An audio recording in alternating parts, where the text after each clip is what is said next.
ಯುಗಾದಿ ಹಬ್ಬ. ಬ್ರಹ್ಮನು ಸೃಷ್ಟಿಯನ್ನು ಪ್ರಾರಂಭಿಸಿದ ದಿನವನ್ನು ಯುಗಾದಿ ಅಂತ ಆಚರಣೆಯನ್ನು ಮಾಡ್ತೇವೆ. ಅದು ಬರುತ್ತಾ ಉಗಾದಿ ಅಂತ ಬದಲಾಗಿದೆ. ಈ ಹಬ್ಬವು ಯಾವುದೋ ಒಂದು ನಿರ್ದಿಷ್ಟವಾದ ದೇವರಿಗೆ ಅಂತ ಹೇಳಿ ಆಚರಣೆ ಮಾಡೋದು ಅಲ್ಲ. ಯಾರಿಗೆ ಯಾವ ದೇವರಲ್ಲಿ ಭಕ್ತಿ ಇದೆಯೋ ಅವರು ಆ ದೇವರನ್ನು ಪೂಜಿಸಬಹುದು, ಆ ದೇವರ ದೇವಸ್ಥಾನಕ್ಕೂ ಹೋಗಬಹುದು. ಒಟ್ಟಿನಲ್ಲಿ ಈ ಹಬ್ಬವು ಕಾಲಕ್ಕೆ ಸಂಬಂಧಿಸಿದ್ದು. ಉಗಾದಿ ಅಂತ ಕೂಡಲೇ 3 ಮುಖ್ಯವಾದ ಅಂಶಗಳು ನೆನಪಿಗೆ ಬರುತ್ತವೆ. ಮೊದಲನೆಯದು ಅಭ್ಯಂಜನ ಸ್ನಾನ. ಆ ದಿನ ಸೂರ್ಯೋದಯಕ್ಕೆ ಅಂದರೆ ಬ್ರಾಹ್ಮಿ ಮುಹೂರ್ತದಲ್ಲಿಯೇ ಎದ್ದು ಮನೆಯಲ್ಲಿ ಹಿರಿಯರ ಕೈಯಲ್ಲಿ ಎಳ್ಳೆಣ್ಣೆಯನ್ನು ತಲೆ ಹಾಗೂ ಮೈ ಕೈಗಳಿಗೆ ಹಚ್ಚಿಕೊಂಡಾಗ ಅದು ಆಶೀರ್ವಚನದಂತೆ ಆಗುತ್ತದೆ. ವೈಜ್ಞಾನಿಕವಾಗಿಯೂ ಆ ದಿನ ಎಣ್ಣೆಯಿಂದ ಸ್ನಾನ ಮಾಡಿದರೆ ಮೈಕೈ ನೋವು ನಿವಾರಣೆಯಾಗಿ ಉತ್ಸಾಹದಿಂದ ಕೂಡಿರುತ್ತೇವೆ. ಶರೀರವು ಶುಚಿತ್ವವನ್ನು ಹೊಂದುತ್ತದೆ. ಎರಡನೆಯದು ಸ್ನಾನ ಮಾಡಿ ದೇವರಿಗೆ ನಮಸ್ಕರಿಸಿ ಬೇವು ಬೆಲ್ಲವನ್ನು ಸ್ವೀಕರಣೆ ಮಾಡಬೇಕು. ಇದರಲ್ಲಿಯೂ ಪರಮಾರ್ಥವಿದೆ. ನಮ್ಮ ಜೀವನವು ಕೇವಲ ಸುಖದ ಸುಪ್ಪತ್ತಿಗೆಯಲ್ಲ, ಹಾಗೂ ದುಃಖ ಸಾಗರವೂ ಅಲ್ಲ. ಇವೆರಡೂ ಒಂದರ ಬಳಿಕ ಮತ್ತೊಂದು ಬರುತ್ತಲೇ ಇರುತ್ತದೆ. ಆದ್ದರಿಂದ ಎರಡನ್ನೂ ಸಮಭಾವನೆಯಿಂದ ಸ್ವೀಕರಿಸಬೇಕೆಂಬುದರ ಸಂಕೇತ. ಆದ್ದರಿಂದ ಸುಖದ ಸಂಕೇತವಾಗಿ ಬೆಲ್ಲವನ್ನು, ದುಃಖದ ಪ್ರತೀಕವಾಗಿ ಬೇವನ್ನು ಸೇರಿಸಿ ಸ್ವೀಕರಿಸುತ್ತೇವೆ. ಆಂಧ್ರ ಪ್ರದೇಶದಲ್ಲಿ ಇದನ್ನು ಪಚಡಿ ಅಂತ ಕರೆಯುತ್ತಾರೆ. ಅದರಲ್ಲಿ 6 ವಿಧದ ಗುಣಗಳಿಂದ ಕೂಡಿದ ವಸ್ತುಗಳನ್ನು ಸೇರಿಸಿ ತಯಾರಿಸ್ತಾರೆ. ಸಿಹಿಗಾಗಿ ಬೆಲ್ಲ, ಹುಳಿಗಾಗಿ ಹುಣಸೆ ಹಣ್ಣಿನ ರಸ, ಒಗರುಗಾಗಿ ಎಳೆಯ ಮಾವಿನಕಾಯಿಯ ಹೋಳುಗಳು, ಕಹಿಗಾಗಿ ಬೇವಿನ ಹೂಗಳು ಹಾಗೂ ಉಪ್ಪು ಹಾಕಿ ರುಚಿಯಾದ ಉಗಾದಿ ಪಚ್ಚಡಿ ತಯಾರು ಮಾಡ್ತಾರೆ. ಜೀವನವು ನವರಸ ಭರಿತವಾಗಿದೆ. ಆದ್ದರಿಂದ ಷಡ್ರಸಗಳಿಂದ ಕೂಡಿದ ಪಚಡಿ ತಯಾರಿಸಿ ಸ್ವೀಕರಿಸ್ತಾರೆ. ಇದನ್ನು ಬೇರೆ ಯಾವುದೇ ಹಬ್ಬಗಳಲ್ಲಿ ತಯಾರಿಸುವುದಿಲ್ಲ. ಕಾರಣ ಉಗಾದಿ ವರ್ಷದ ಆರಂಭದ ದಿನ. ಅಂದು ಇದನ್ನು ತಿಂದು ಇಡೀ ವರ್ಷವೂ ಅಂತಹ 6 ರುಚಿಗಳನ್ನು ಹೊಂದಿದ ರಸಂ ತಯಾರಿಸಿ ಅನ್ನಕ್ಕೆ ಕಲಸಿ ತಿನ್ನುತ್ತಾರೆ.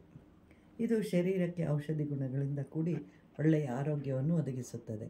ಒಟ್ಟಿನಲ್ಲಿ ನಮ್ಮ ಹಿರಿಯರು, ಋಷಿಗಳು ಏನೇ ಮಾಡಿದರೂ ಅದಕ್ಕೊಂದು ಪರಮಾರ್ಥವಿದೆ. ಮೂರನೆಯದು ಪಂಚಾಂಗ ಶ್ರವಣ. ಆ ದಿನ ಪಂಚಾಂಗ ಶ್ರವಣ ಮಾಡಬೇಕು. ಕೇವಲ ತನ್ನ ರಾಶಿ ನಕ್ಷತ್ರವನ್ನು ತೋರಿಸಿ ಸ್ವಾರ್ಥದಿಂದ ಬದುಕುವುದಲ್ಲ. ಇಡೀ ವರ್ಷ ಮಳೆ ಹೇಗಿದೆ ಅಂತ ಹೇಳಿ ಬೆಳೆಯ ಬಗ್ಗೆ ತಿಳ್ಕೊಳ್ಬೇಕು. ಇನ್ನೇನಾದರೂ ತೊಂದರೆಗಳು ಸಂಭವಿಸುವುದೇ, ಇವನ್ನು ತಿಳಿದುಕೊಂಡರೆ ಮುಂಬರುವ ಆಗು ಹೋಗುಗಳಿಗೆ ಸಿದ್ಧರಾಗಿ ಅಥವಾ ನಿವಾರಿಸಲು ಸಾಧ್ಯವೇ ಅಂತ ತಿಳಿಯಲು ಪಂಚಾಂಗ ಶ್ರವಣ ಮಾಡುವರು. ಹೀಗೆ ಇದರ ಹಿಂದೆ ಲೋಕ ಕಲ್ಯಾಣದ ವಿಷಯ ಅಡಗಿದೆ. ಪಂಚಾಂಗ ಅಂತಂದರೆ ತಿಥಿ, ವಾರ, ನಕ್ಷತ್ರ, ಯೋಗ ಹಾಗೂ ಕರಣ. 84 ಕೋಟಿ ಜೀವಿಗಳಲ್ಲಿ ಮಾನವ ಜನ್ಮ ಅತ್ಯಂತ ಶ್ರೇಷ್ಠ ಅಂತ ಹೇಳ್ತಾರೆ. ಆದ್ದರಿಂದ ಕೆಲವು ನಿಬಂಧನೆಗಳನ್ನು ಆಚರಿಸಬೇಕು, ಸಾರ್ಥಕಪಡಿಸ್ಕೊಳ್ಬೇಕು. 1 ವರ್ಷ, 12 ತಿಂಗಳು, 2 ಪಕ್ಷಗಳು, 1 ವಾರ, 1 ದಿನ, ಹಗಲು ರಾತ್ರಿ ಹೀಗೆ ವಿಭಾಗಗಳನ್ನಾಗಿ ಮಾಡಿದ್ದಾರೆ. ಅದರಲ್ಲಿ ಚೈತ್ರ ಮಾಸ ಮೊದಲನೆಯದು. ಅದರಲ್ಲಿ ಮೊದಲನೇ ದಿನ ಪಾಡ್ಯಮಿಯೇ ಉಗಾದಿ. 60 ನಕ್ಷತ್ರಗಳಿವೆ. ಒಂದೊಂದು ನಕ್ಷತ್ರಕ್ಕೆ ಒಂದೊಂದು ಹೆಸರು. ಅದರಂತೆ ಒಂದೊಂದು ವರ್ಷಕ್ಕೆ ಒಂದೊಂದು ಹೆಸರು.